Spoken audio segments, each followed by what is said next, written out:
Hello everybody, and welcome back to OMB Reviews. I am the critic who is a cynic. Hope you're doing well, and today we'll be doing a box office breakdown. But before I go any further, please be sure to smash the like button or light up the fire button if you're watching over on Odyssey. It really does mean a lot. Make sure you're subscribed and that bell notification is hit. That way you know every single time a new video or stream goes live on the channel. Alright, so talking about the box office numbers for this past weekend, we had a couple of new films come out. And those films would include The Conjuring and Spirit Untamed.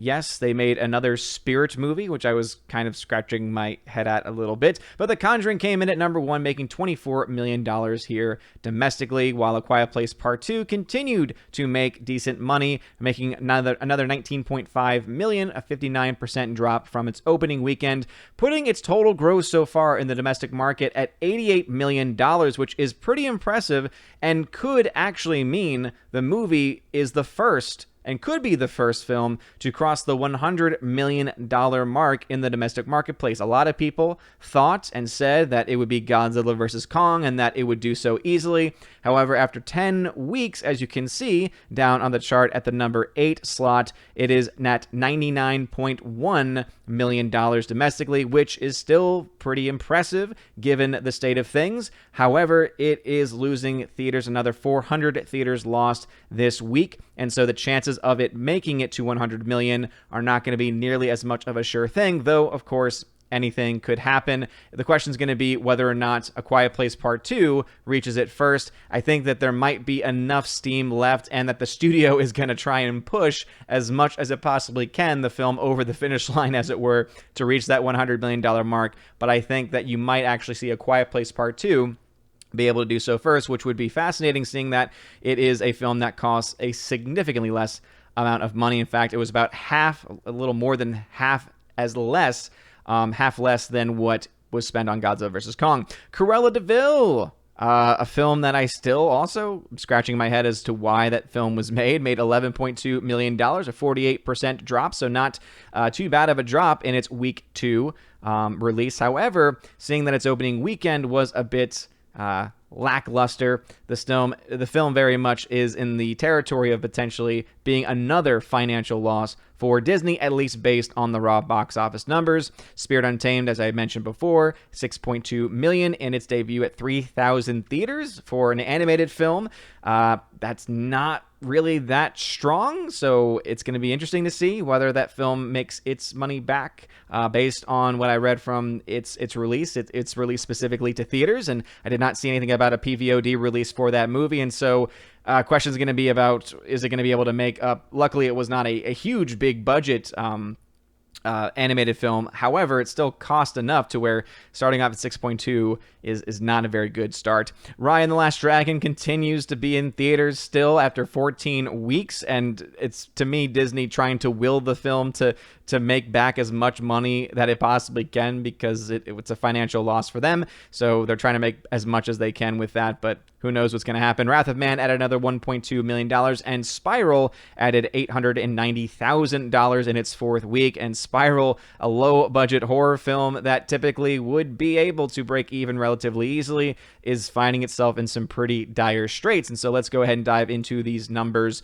in a little bit more detail. So the third Conjuring film has made $33.1 million worldwide, according to Box Office Mojo. And this is the time in which I need to talk about why I've typically used the numbers. When it comes to box office number reporting, typically Box Office Mojo and the numbers are the best places to go. The issue that arises, though, is that sometimes you have incomplete data on one site versus the other. So I've had a couple people point out, hey, Wrath of Man actually has more money than what you're reporting. But I was just reporting on what the numbers was telling me was being reported. Now, some would say, well, doesn't that mean that the numbers is just not that good and you shouldn't use it? Well, here's an example. The Conjuring, The Devil Made Me Do It is missing that domestic number.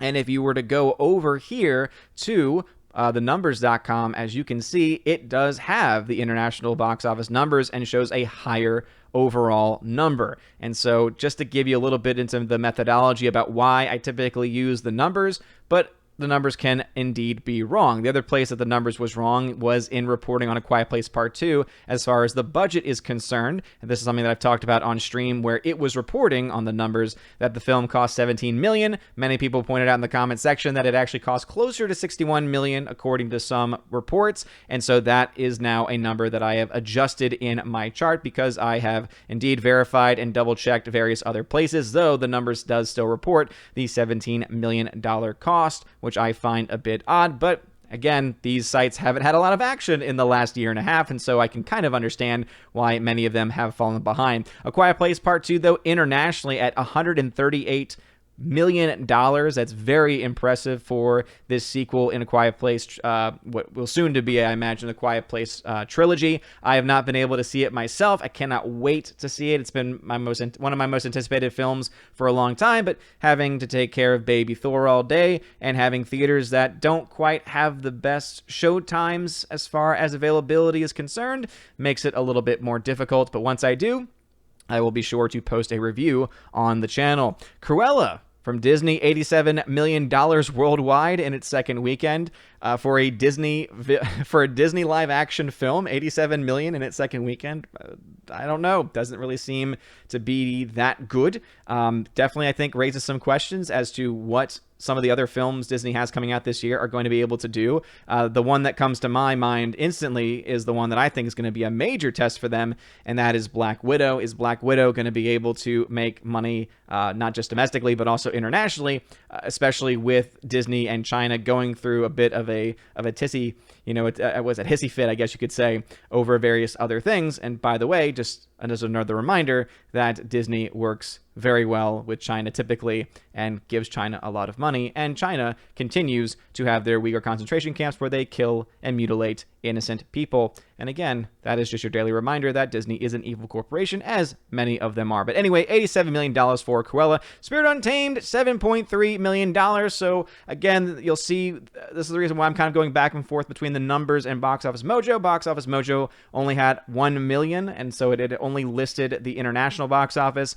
whereas the numbers has the domestic box office total. So a total of 7.3 million for Spirit Untamed, a reboot I'm sure everyone was hoping for. Raya and the Last Dragon continues to not make money. In fact, there was an error in the reporting last week, and so it's actually $10 million less than what I had originally reported last week. And so yeah, definitely not looking good for that film. Wrath of Man, again, according to Box Office Mojo, is at $82.3 million, which is more than what is being reported over at the numbers. Spiral at $30 million worldwide, which, based off of its budget, still makes that movie a bit of a flop. And Godzilla vs. Kong at $436 million, though I have since adjusted the budget to be the lower number, just to give this film a fair shake. However, the caveat being that the China number being as large as it is in the total box office means that this film likely is not as profitable as the chart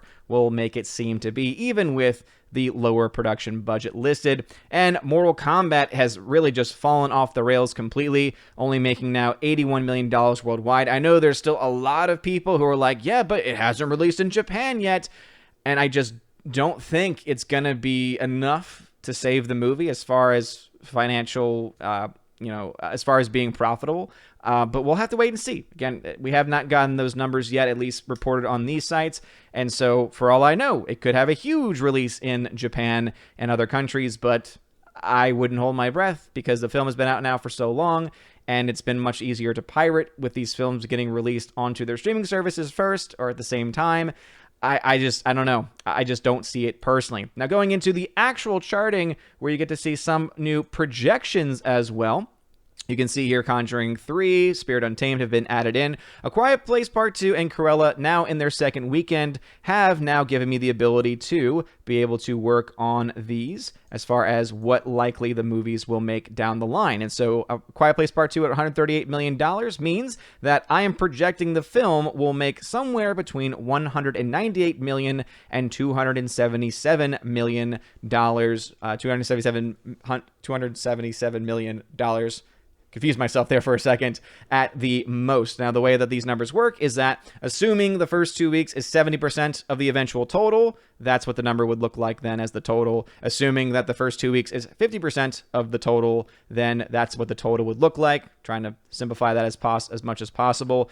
Again, it's just a different way of looking at it, and it's based on a lot of research that I did comparing the first 2 weeks of a release of a film to what it eventually made, trying to figure out if there is a way that we can kind of project these things, or at the very least give a range. And for the most part, these typically will hold up, though there have been occasions where it has been off by a slight amount, or as far as the biggest failure of this methodology was the film Knives Out, which overperformed based on every single person's estimates for some weird reason that I think a lot of people are still trying to explain. All right, so let's go into then what I am projecting for those two films. And so for A Quiet Place Part 2, that puts the film making somewhere between $27 and $74 million in actual net gain, net profit, meaning right now it's only around negative $8 million. And this is, again, based off of the updated budget of $61 million. So it is not profitable yet, though it is well on its way to doing so. Whereas Cruella de Vil at $87 million is looking at currently negative $97 million, and a best case scenario ending at negative $45 million. Worst case scenario, negative $75 million. So either way, a financial loss for Disney, at least based on these raw numbers. This does not take into account any Disney Plus purchases. This also did not take into account any other revenue streams, which I always try to make very clear in the videos, but obviously people in the comment section will continue to ignore these things and probably make comments without even watching the video down the line either. Going also into, I was trying to look at another one here, Wrath of Man. So some people had wanted that number to be updated, and so it has been updated. It is still not actually a financially successful film as of yet, based off of the budget that I found. I got to mention that last week as well. It is right now at negative $10 million, so it's still a really good film. At negative $10 million, it's a lot more likely for there to be other revenue streams to make up for it, 4K sales in the future, Blu-ray sales, things like that. Still a movie that I would personally really like to see, but as you can see, this is now the updated number that a lot of people had been asking for. And you can also see where the other films fit on this chart if you so choose by going to the website, ombreviews.com. I really wish that, as it works on Google Sheets, where there is actually a way for the titles to stay exactly where they are, and it does. For some reason, it does not work like this. I'm going to try and see if I can find a way. And if anyone has information about that, please let me know in the pinned comment if there's a way that I can publish this information like such, where it's just simply putting in data entry, but it can at least have the movie stay exactly where it is, so that way you don't have to go back and forth and say, wait, what number does this correspond to, etc. But these are the numbers as they stand. So again, very strong. A couple weeks for Quiet Place Part 2. Seems to be a pretty strong start for The Conjuring 3, especially based off of the $39 million budget that it had. Again, it's already at around negative $24 million, but that film will continue to make money as it is a pretty powerful franchise. And that is all that I have to say about that. What are your thoughts about any of these things? Please let me know in the comment section below. If you like this video, smash that like button, light up that fire button. It really does mean a lot. You guys are all amazing and beautiful people. I hope you all have a wonderful day. And as always, God bless. And now for a huge shout out to all of my June Patreon and Subscribestar members: Andrew Hoyle, Biffer the Hobbit, Brian P., Dion, Don Bruno de la Mancha, Enrique Evangelista, Father Christopher Miller, hail to you, Father, Father Damian Cook, Garrett Searles, Inflamed Wood, It's a Trap Productions, Jason Clark, Jacob Juice, Jeffrey Toone,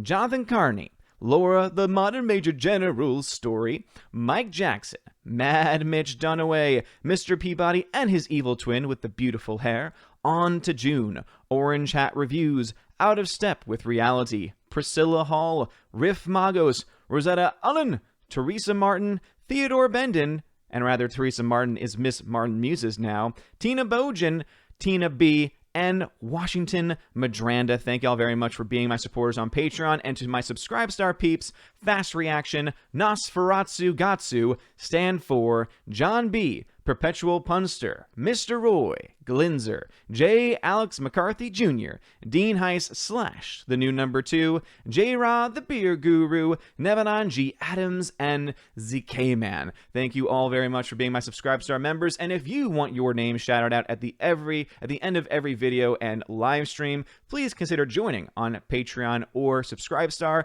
You also get access at other tiers to things like a bi-monthly, bi-weekly, twice a month podcast that I do with John the Flick Pick Flickinger, which is a lot of fun. There's also a tier in which you can join me once a month for the Chosen of Valhalla live stream, where you all get to, at that level, join me for discussions, talk about any projects that you might be working on, or just hang out and have a good time. It's a lot of fun. And also, too, for many of those levels, you also get access to a giveaway section on the Discord server, where you get access to giveaways of things like 4K movies, digital codes, and tons of other stuff like that. So if any of that sounds interesting to you, check out the links in the description and sign up over on Patreon and Subscribestar. You guys are all amazing and beautiful people. I hope you all have a wonderful day, and as always, God bless.